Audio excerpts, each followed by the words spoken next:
Hi friends, welcome to DD family. இப்போ நம்ம வந்து சத்தான கொழக்கட்டை ரெசிபி தான் பார்க்க போகிறோம். நம்ம வீடியோக்குள்ளே போகிறக்கு முன்னாடி டிடி ஃபேமிலிக்கு சப்ஸ்கிரைபர் பண்ணுங்கள், ஹாலுங்கிற பெல் பட்டனை கிளிக் பண்ணுங்கள். நம்ம வாங்க வீடியோக்குள்ளே போகலாம். பாருங்கள், நம்ம வந்து 2 விதமான கொழக்கட்டை தான் செய்ய போகிறோம்.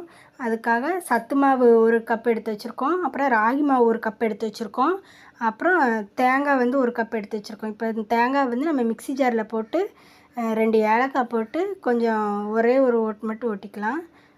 அதுக்கப்புறம் நம்ம இந்த 2 மாவையும் வந்து நம்ம சப்பாத்தி மாவு பதத்துக்கு பிசைஞ்சு வச்சுக்கலாம். பாருங்கள், பிசைஞ்சாச்சு. இப்போ வந்து நம்ம அடுப்பு பற்ற வச்சுக்கலாம். அடுப்பு பற்ற வச்சு நம்ம பாத்திரத்தை வச்சுக்கலாம். பாத்திரத்தை வச்சுட்டு நம்ம வந்து நெய் இருக்குல்ல, நெய் வந்து கொஞ்சோண்டு ஊற்றிக்கலாம். நெய் ஊற்றிட்டு நெய் சூடானதுக்கப்புறம் நம்ம தேங்காய் ரெடி பண்ணி வச்சுருந்தோம்ல, அந்த தேங்காய் வந்து இது கூட எல்லா தேங்காயுமே நம்ம உள்ளே போட்டுக்கலாம். போட்டுட்டு ஒரு 2 நிமிஷம் நல்லா வதக்கிக்கலாம்.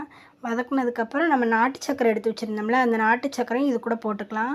போட்டு நம்ம நாட்டு சக்கரை நல்லா கரைஞ்சி இந்த அளவுக்கு வந்ததுக்கப்புறம் ஒரு 2 நிமிஷம் வதக்கிக்கோங்க.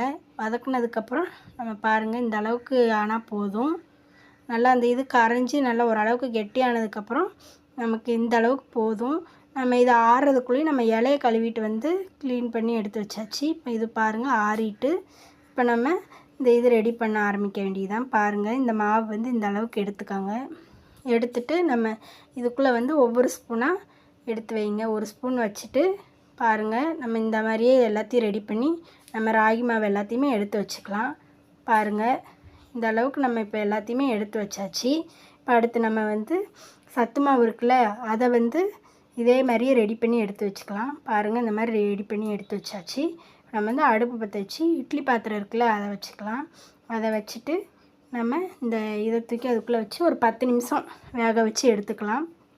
பாருங்கள், நமக்கு வந்து இப்போ ரெடி ஆகிட்டு வெந்துருச்சு. பாருங்கள்,